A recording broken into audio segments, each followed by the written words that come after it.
जय जगन्नाथ दर्शक बंधु आज भिडियो रे आमे माने कथा हेबा एमिति एक अद्भुत लीला एमिति एक प्रसंग जेउठी साक्षात मां लक्ष्मी प्रभु श्री जगन्नाथଙ୍କ उपरे अभिमान करूछंती।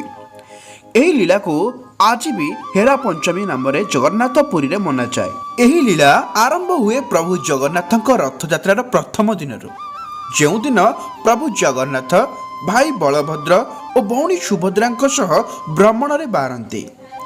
आउ माता लक्ष्मी को यह कहती जे से गोटे दिन रे फेरी आसबे। प्रभु जगन्नाथ गोटे दिन रे फेरी आसबे बोली माता लक्ष्मी को कथा दियंती। यापर प्रभु जगन्नाथ निज बड़ भाई और भौणी सह गुंडीचा मंदिर को चली जाते। समय केमिति बीती जाए आ प्रभुंकर जीवार 5 दिन बीती जाए ता जना पड़ेनी। पंचम दिन माँ लक्ष्मी क्रोधरे निजर स्वामी विरह विरक्त होई प्रभु जगन्नाथ को खोजा को बाहरिले। आउ से तांकर समस्त सेविका को जाई कहिले समस्ते बाहरी जाओ निजर अस्त्र शस्त्र नहीं। एमिति ही माता लक्ष्मी सेनाध्यक्ष होई निज पतिंकर अन्वेषण रे बाहरिले। स्वामीकर अन्वेषण करू करू माता लक्ष्मी गुंडीचा मंदिर रे पहुंची जाइछन्ते। आउ जगन्नाथ को खोजिबारे लागंती। एही पई एहार नाम रहिछि हेरा पंचमी।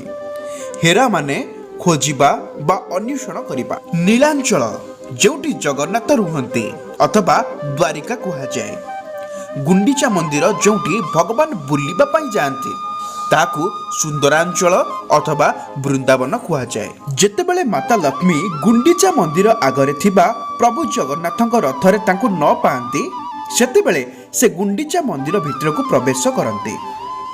ठीक एही समय रे प्रभु जगन्नाथ भाई बलभद्र और भौणी सुभद्राଙ୍କ सह खाइबा पई बसी थांती।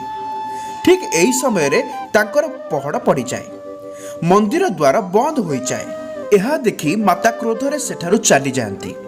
आउ बाहर थिबा जगन्नाथଙ୍କ रथ को क्रोधरे भांगी दियंती। आउ निज दासी मानक सह अन्य एक मार्ग रे अर्थात हेरा गौरी साई बाट दे चली जाती। जेतेबेले प्रभु जगन्नाथ गुंडीचा मंदिर फेरती आउ निज श्रीमंदिर को प्रवेश करती ताकू नीलाद्री विजे कहते। एवं सेठारे मध्य एक रोचक कथा देखिबाकू मिले। सबुठारु प्रथमे प्रभु सुदर्शन मंदिर भीतर को प्रवेश करती आउ तापरे भाई बलभद्र आउ तांको पछरे भौणी सुभद्रा मंदिर भीतर को प्रवेश करती। आउ शेषरे रही जाते प्रभु जगन्नाथ जहांको उपरे माता लक्ष्मी अभिमान करिछन्ते। जेमिति ही प्रभु जगन्नाथ रथरु ओलांती माता लक्ष्मी आउ तांकर सेविका माने मंदिरर द्वार को बंद करि दियंती।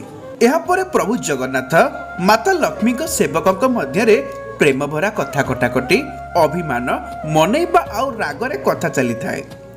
केवल प्रभु ही जानती केमिति तांकर प्रिय पत्नीकर क्रोध को शांत करिवे।